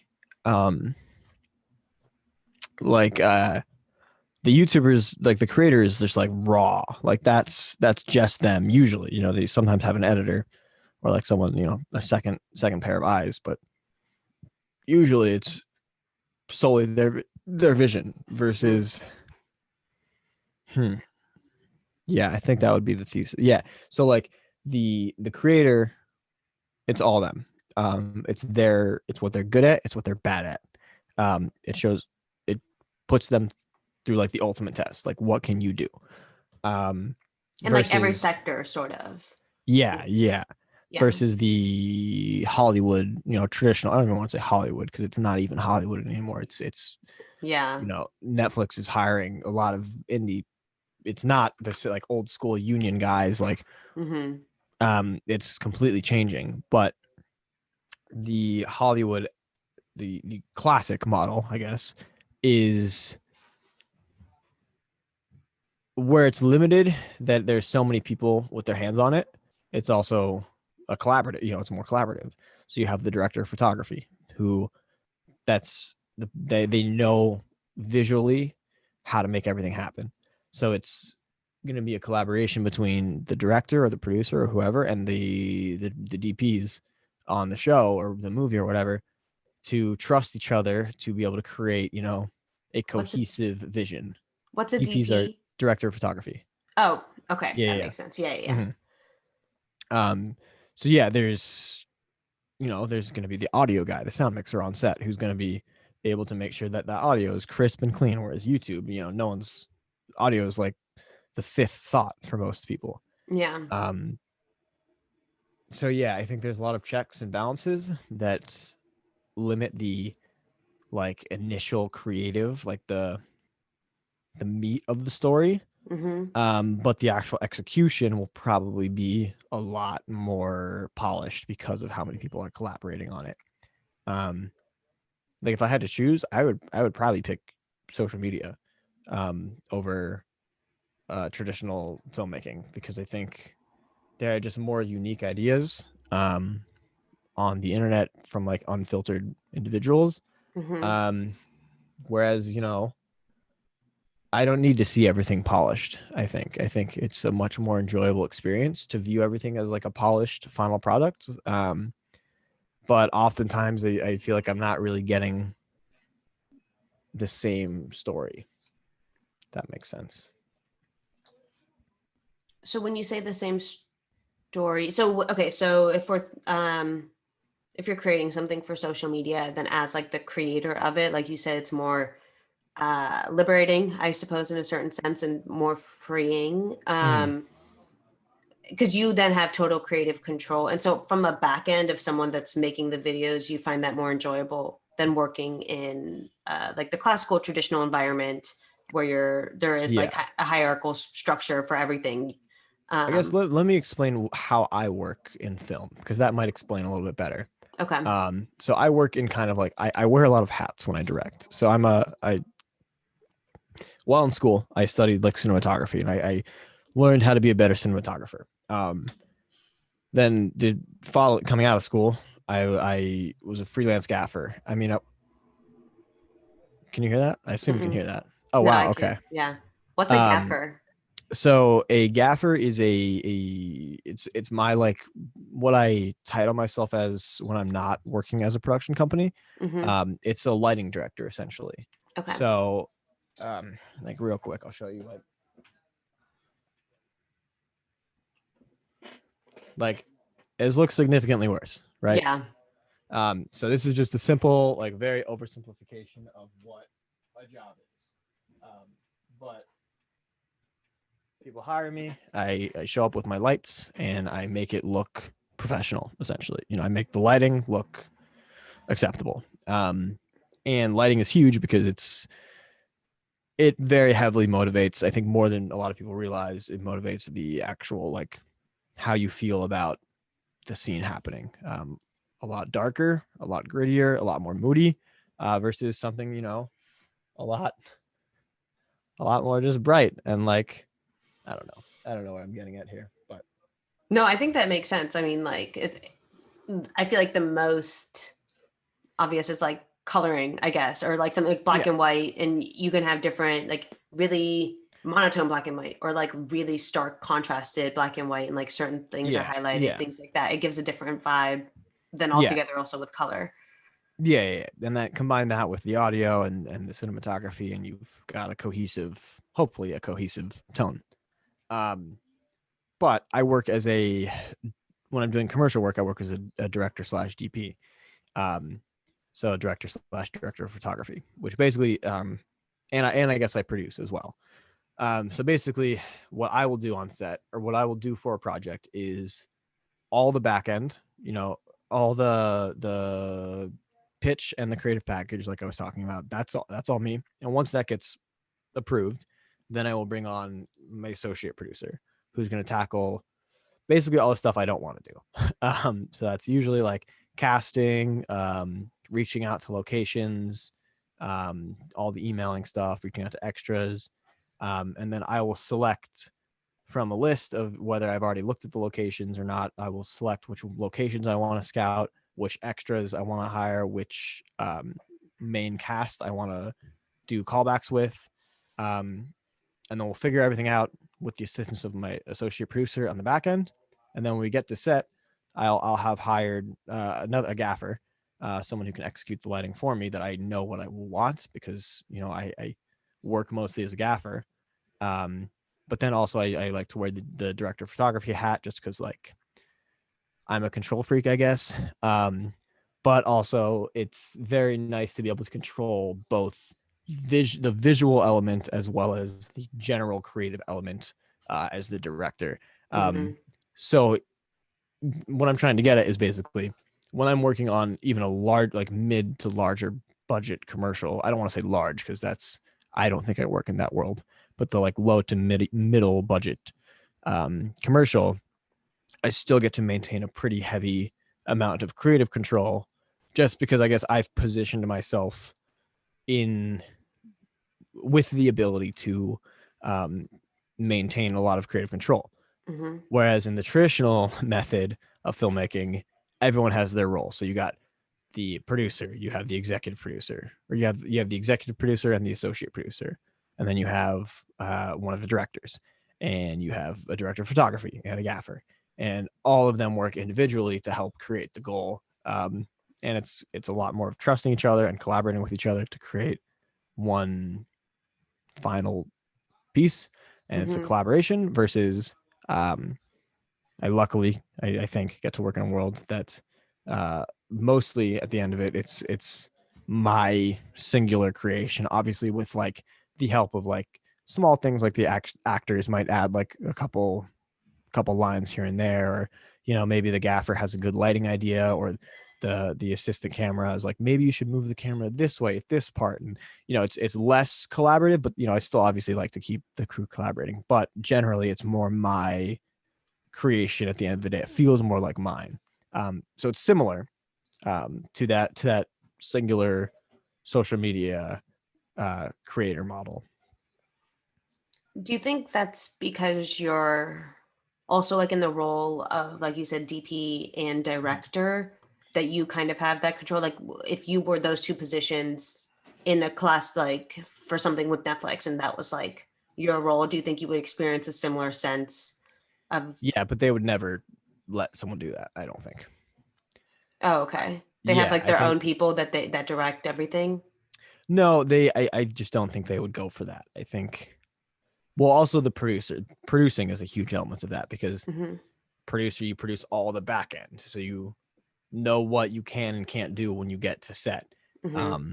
So I'm setting myself up to be able to like execute my visions as the director or DP, whereas a traditional show is going to have the producer's going to be like, okay, here's what you're allowed, like what you can or can't do. You have to work within these constrictions, and there always are constrictions regardless of whether or not you're working as a team or as an individual. Mm-hmm. But there's less self-imposed restrictions, obviously, if you're working by yourself. Yeah. Okay. Yeah. I totally see what you're saying. And the producer, from my understanding too, is a lot of like, they get the money and they get the investors and all that stuff. So Yeah. there's like that sort of responsibility tied to these people that have invested in creating the project. Yeah, correct. I like every project is different. So, the role of gaffer or producer or DP or like it all changes throughout the project. But yeah, generally the producer is the money and person. Got it. Okay. So I did a little in your intro how you worked at BuzzFeed and CNN, which are different types of content creation. I guess CNN News Yeah. is content as well. But you were telling me earlier that you've also worked at Netflix, working directly in film. Kind of. Kind So of. it's a tricky one. It's hard. Give me a second to explain it. So Okay. I worked on the Netflix show High Score as the office PA, which is a very low position in the production. The PA is the production assistant, which is usually the lowest role on set. You're just kind of helping everyone work. But I was the office PA, which means I was just in the office most of the time, assisting the staff in the office, whether it be the editors, the producers, whatever. So I was also able to work on set, like as the camera PA on the days that we were shooting locally. But yeah, so I worked technically for a Netflix show that was High Score, the show, but Netflix had hired the company Great Big Story to produce the show. So I Got it. technically worked under Great Big Story, which is a subsidiary of CNN, which is a subsidiary of Warner Media, which is also a subsidiary of AT&T. So at the end of the day, I worked for AT&T, but in the most basic sense of the word, I worked for Great Big Story, who was producing a show for Netflix. Yeah, and that was a great experience. I think the most that I gained from that is I just got to see the back end of a show be created. So we were talking about this earlier with documentary, the ideation process. I saw the show go from they had nothing to they created the outline for every episode, every character that was going to be in it, every beat that was going to happen. They sent that to Netflix. Netflix said, okay. And then they started producing the show. So they started hiring the DPs and the directors and the, smaller, less kind of critical roles like the sound mixer, other PAs, and stuff like that. And I stayed on that show until they finished production. So they finished shooting in July and that's where I left the team. And yeah, I think it was a very good learning experience in the fact that I got to see a professional show be produced on the back end. Mm-hmm. And it was also an educational experience in the sense that I learned that I do not work well in an office 5 days a week for 6 months. Yeah, I learned a lot about the drive to become a freelancer instead of work for a company. Even though that position was technically freelance, I worked 5 days a week full time for 6 months, and yeah, it took its toll on me. And no shade to anyone who works a 9 to 5 by any means. It's just not meant for me. When you say took its toll, was it more like, I don't know, like physical exhaustion or just No, mental for sure. okay. Because I went to school to study filmmaking. Right. And I don't think this is a problem specific to filmmaking. I think this is just a problem with the United States' current education and expectations system. And yeah, I went from basically gaffing and shooting and playing with cameras all the time and lights and stuff that I'm really interested in, albeit on like student small work, to basically sitting at a desk doing emails for 6 months. Yeah. And like once a month I would be able to like go out on set with them and play with them, like not even play with the camera, like I would be the camera PA, which would mean like basically I would like run batteries back to the camera or like go grab like the tripod from the truck, like not glamorous stuff. Mm-hmm. So yeah, I ended up becoming a freelancer, which somehow worked out. Yeah, and I worked my way up, kind of calling myself a gaffer for lower budget stuff until I started being able to land higher budget stuff, and then also working just as a PA for a couple months to pay the bills until I didn't have to work as a PA anymore. Mm-hmm. Okay. Yeah. I mean, I think the start at the bottom, rise to the top sort of like, I guess the bootstrapping too of like Yeah, American culture and that sort of thing is, I definitely like, I understand the sort of demoralization of being at the bottom in that yeah, way.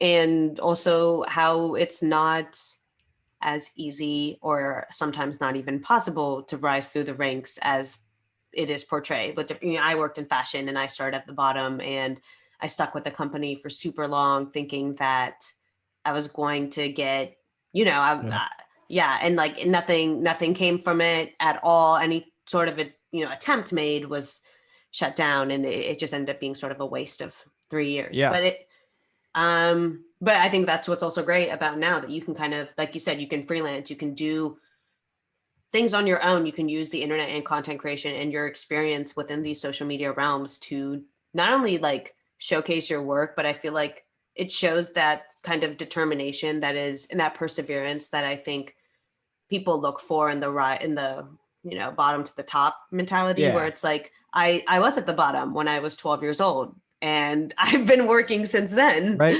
Yeah. Exactly. It's not discrediting the experience that you already have that seems insignificant. Like a lot of people are making YouTube videos right now. If they already have like 20 videos under their belt, that's a huge skill. If you've already learned how to like edit and create 20 videos, like that's your, if you're working in film, at least you already have a leg up. You already know how to edit. Yeah, I think there's a lot of problems with the 9 to 5 system, especially relating to mental health and the ability to work up. But yeah, I'm also not like I'm not like the Gary V, like start your own business. If you're working for someone else, you're losing your life. Like I don't know. Some people are able to do it. Yeah. All right. Well, thank you so much for taking the time to talk to me today, Eli. I know we went a little long, but I really appreciate it. And I loved hearing your insights. And for everyone listening, I hope you enjoyed this episode of Under the Influence. Eli, I would love for you to send us off if you have any last things you would like to leave with our listeners? Yeah, I think generally what we've talked about mostly is, opinions on social media, how social media relates to being a freelancer and owning a business, and the differences between like social media content and traditional content or traditional media. I think ultimately, I think social media is a tool. I think people have said that. I don't think this is like a unique idea. I think I've heard this before. And it's a tool to create a lot of things, but like mostly people see it as a tool to create social capital or just like communicate with people that you may not be close enough to directly message, but it's a tool nonetheless. And some people see it as, it's face value for that social aspect of either it's good or it's bad or it's a mix of both. But then there's, that pyramid, that triangle. And that's looking at it as a tool for what it can do. You look at a tool, it's on back to face value. It's a tool. That's all it is. But you can look at a tool with what you can do, what can be done with that tool. So I think you can use social media and its face value to interact with people that you've met in your life. But then it's also a tool that can be used to create a business, market a business, show off your skills as an individual, or even be the platform for which your business is launched. Like YouTube is just is a social media that's a tool that can be used to just completely change your life. Or you can use it to just watch cat videos on the internet. So I think, yeah, that is my final opinion really on social media. And I think it has a long ways to go. I think it will ultimately overtake traditional media, but I think that will be at the tail end of our lifetime. Awesome. Thanks, everyone. Stay safe.